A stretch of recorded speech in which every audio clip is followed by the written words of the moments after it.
we are going to take a very important derivation of the uniform circular motion. Now I will derive the expression for the linear acceleration in uniform circular motion. There are the two methods to derive the expression for the linear acceleration in uniform circular motion. The first method is called as geometrical method. See, what is the acceleration? The rate of change of velocity is called as linear acceleration.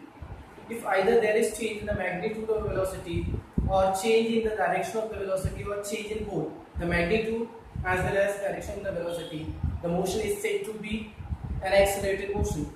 In uniform circular motion, the magnitude of velocity remains constant but direction changes. Hence, uniform circular motion is also an accelerated motion. We have to derive the expression for the linear acceleration in uniform circular motion by the geometrical method.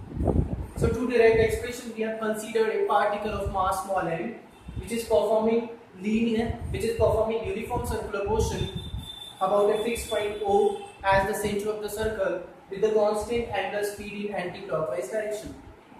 Let at any time instant small t a be the position of the particle and after time t plus delta t be the position of the particle.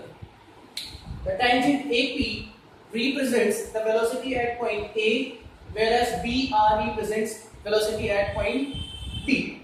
Let V vector be the velocity at point A and V1 vector be the velocity at point A and V2 vector be the velocity at point B.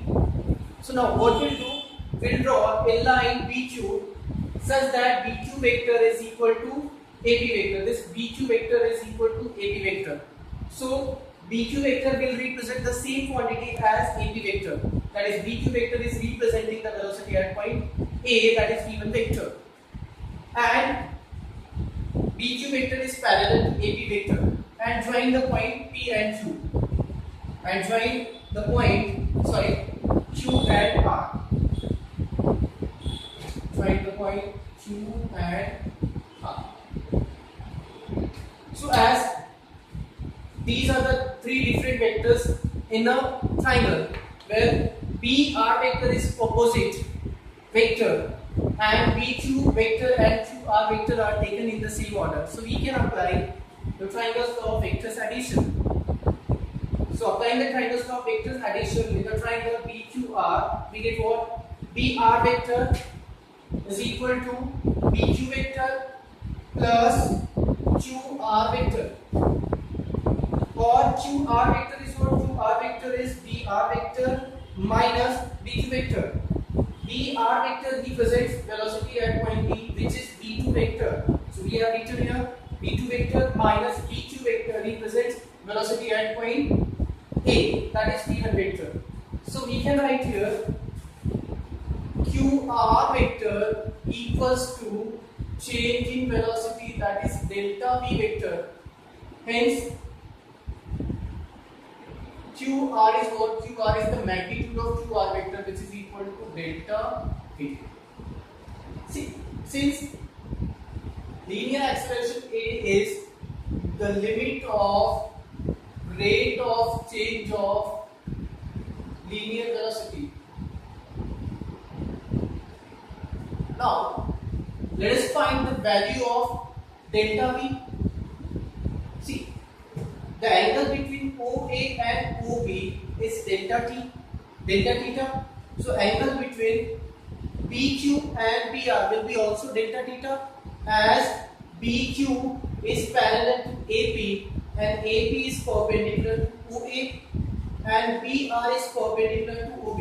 So if angle between OA and OB is delta theta, so angle between the perpendiculars on OA and OB will also be delta theta. That is, angle between AP and BR is delta theta and BQ is parallel to AP, so angle between BQ and BR is also delta theta.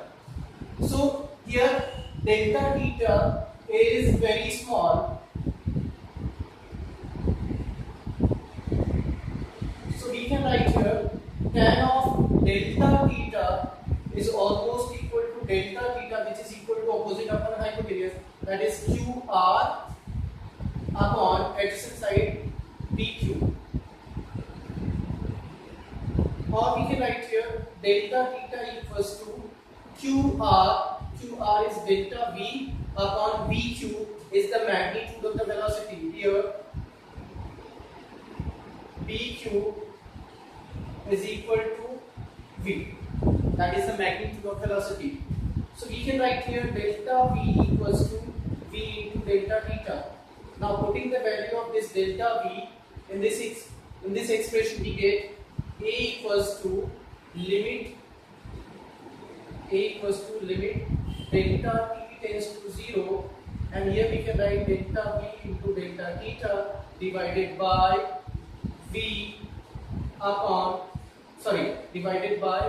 delta t. Now V is constant, so can be taken out of the limit. So we can write here A is equal to V limit delta t tends to 0 and delta theta upon delta t.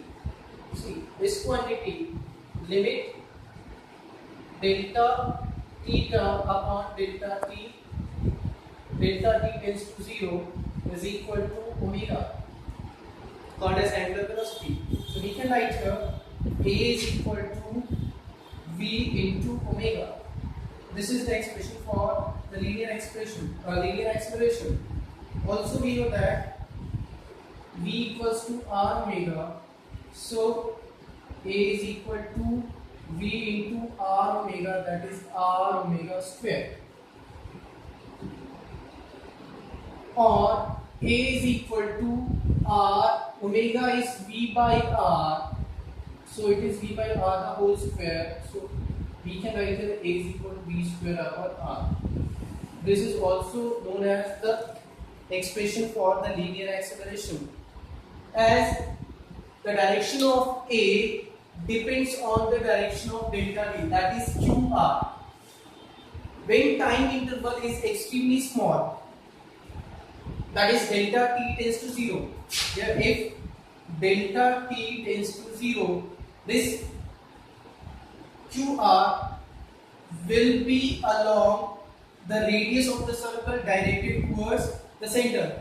So linear acceleration A will also be along the radius of the circle directed towards the center. That is A is along the radius and directed towards the center. That is why the linear acceleration A is also called as centripetal acceleration, or it is known as radial acceleration.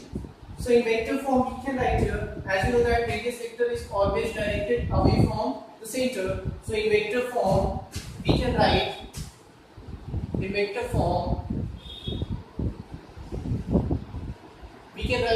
A R vector equals to A CP vector, centripetal acceleration, and is equal to what? Minus omega square R vector, where R vector is directed opposite to radial acceleration, because radial acceleration is directed towards the center and radius vector is directed along the radius away from the center.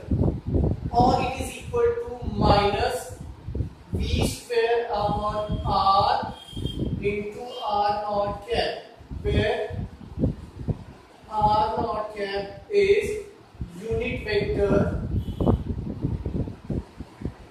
directed along R vector. I hope you have understood every point, and this is going to be helpful for you. Thank you.